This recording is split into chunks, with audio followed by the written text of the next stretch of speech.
Christmas on the road is quiet in a way that's hard to explain.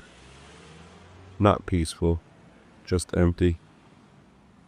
I was sitting in a country kitchen at a TA, laptop open, trying to stay busy so I wouldn't think too much. I already knew how the night was supposed to go. And then someone walked up to my table, not to ask for anything, not to complain, just to do something I wasn't expecting at all.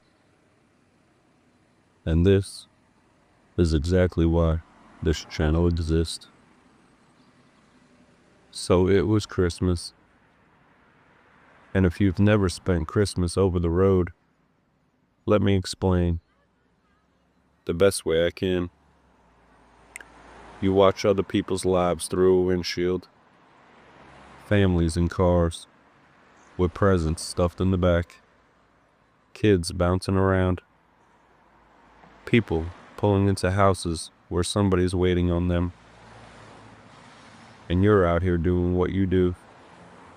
Because bills don't take holidays, and neither do loads. This is the job. But Christmas hits different because it's the one day that makes you ask questions you usually keep buried under the miles. It's not about wanting gifts. It's about wanting a place, a table, a laugh, a you made it. Instead, you've got fluorescent lights, a parking lot, and a clock. So I did what I always do when I don't want to feel too much. I stayed busy.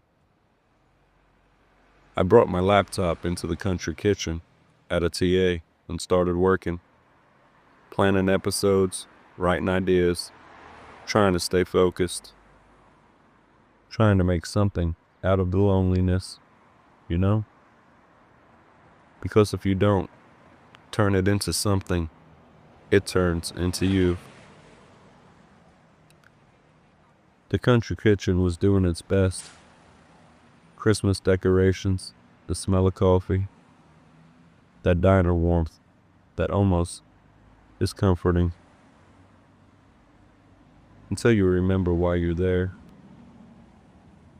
There were a few truckers scattered around, quiet, tired, doing that thing we do where we act like we don't care. But you can feel it. You can feel the heaviness sitting under the surface. Some guys staring at a TV, not really watching it. Some checking their phones like the screen might change the day. And me, I'm sitting there with my laptop open, like I'm in a business meeting with myself. Typing, editing, planning. And I'm thinking about how we were literally talking about making 2 episodes.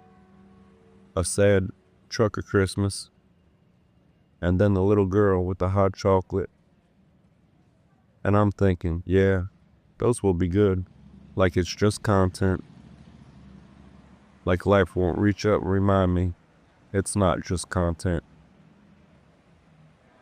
So I'm sitting there, focused, and then I noticed movement.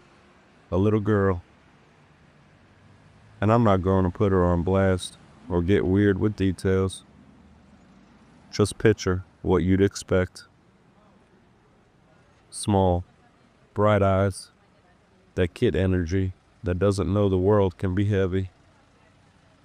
She walked over like she was on a mission. Not shy, not afraid, just sure. And she stops right at my table. I look up, thinking maybe she got separated, or she's looking for someone, or I don't know. And she holds out a piece of pie, just like that. No speech, no Merry Christmas, sir, like a movie, just a piece of pie. And it hit me so fast, I didn't even know how to respond at first. because I've been around tough men all week. Hard roads, hard schedules, hard faces. And suddenly, here's this tiny person offering something sweet for no reason other than kindness. I smiled, and I probably looked confused because I was. So I said, "Is this for me?" And she nodded, like it was the most obvious thing in the world. Like, yes, of course it is. And in that moment, I felt something crack. Not in a dramatic way, more like a pressure valve. Like my chest had been tight all day, and somebody turned the knob just a little.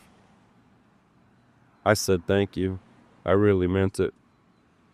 And she smiled and turned like her job was done. Like she came, delivered the mission, and left.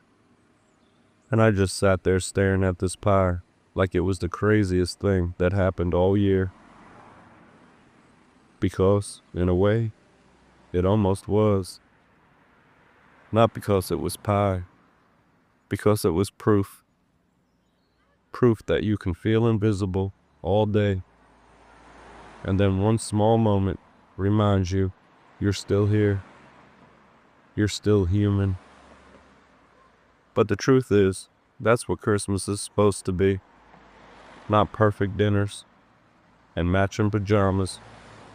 It's interruptions. It's unexpected kindness. It's somebody reminding you you're not just a job title in a booth under fluorescent lights. And before I left, I walked over to her. I ended up giving her $50. I told her thank you very much for making my day.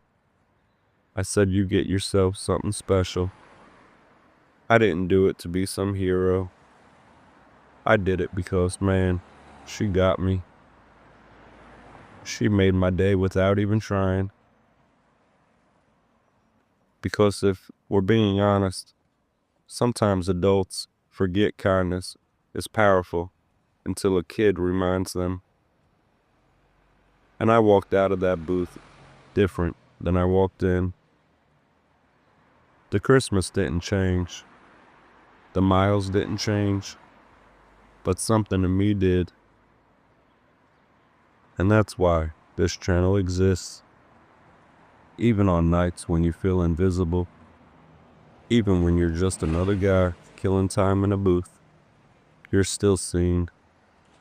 Sometimes it doesn't come with a speech, or a lesson, or a miracle.